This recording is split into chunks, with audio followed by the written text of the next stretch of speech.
UP के मुख्यमंत्री योगी आदित्यनाथ भ्रष्टाचार को लेकर किस तरह का जीरो टॉलरेंस अपनाते हैं, इसका उदाहरण हम कई मौकों पर देख चुके हैं। लेकिन यूपी के लोक निर्माण विभाग में बड़ी गड़बड़ियों के सामने आने के साथ ही मुख्यमंत्री की पहल पर कई अधिकारियों और मंत्री जितिन प्रसाद के ओएसडी समेत विभाग के एचओडी के खिलाफ जो कार्रवाई हुई है, उसे लेकर चर्चा बहुत गर्म है। लिहाजा हम भी ये जानने की कोशिश करते हैं कि तबादले के जिसमें सबसे ज्यादा भ्रष्टाचार होने की शिकायतें मिलती हैं, उसे लेकर सीएम योगी की नीति क्या है, जिसे लेकर वह बेहद सख्त हैं। और इसी वजह से यूपी के लोक निर्माण विभाग के मंत्री जितिन प्रसाद के ओएसडी अनिल कुमार पांडे पर सीएम योगी की गाज गिर गई। हम सीएम योगी की तबादला नीति को लेकर बात करें, उससे पहले आपको बताते हैं कि तबादला धांधली में जितिन प्रसाद के ओएसडी के घिरने पर सीएम योगी ने क्या कार्रवाई की।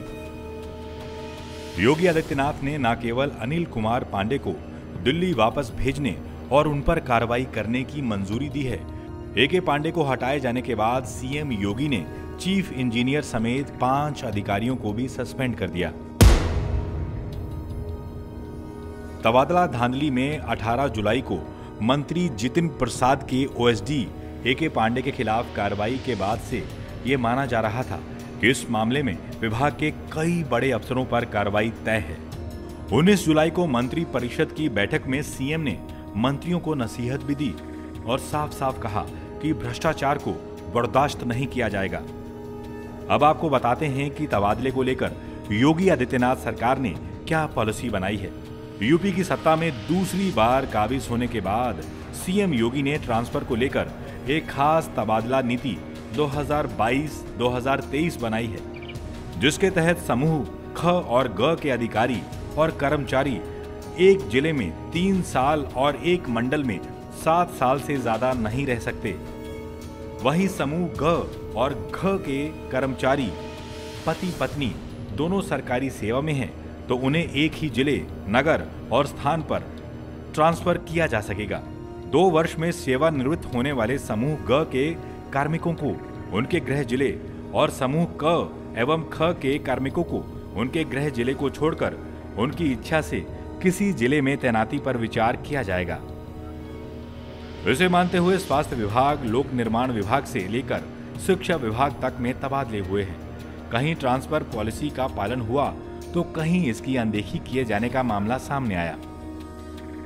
रिपोर्ट्स के मुताबिक जितिन प्रसाद के मंत्रालय लोक निर्माण विभाग में 350 से अधिक इंजीनियरों का तबादला हुआ था, लेकिन पीडब्ल्यूडी विभाग में कई ऐसे इंजीनियर हैं जो 10 साल से लेकर 22 साल तक एक ही जिले में जमे हुए हैं।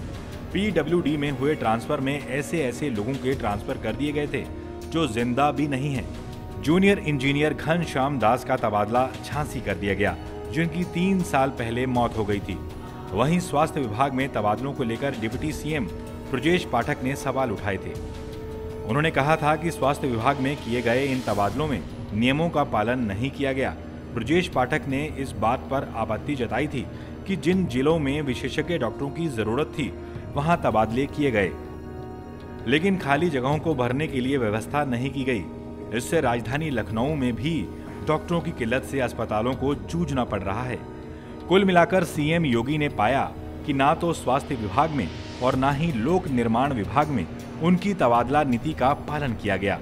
यही वजह है कि इन दोनों ही मंत्रालयों में ट्रांसफर के बाद राज्य में बवाल मचा और इसके बाद सीएम ने प्रदेश के आला अधिकारियों से जवाब तलब किया था।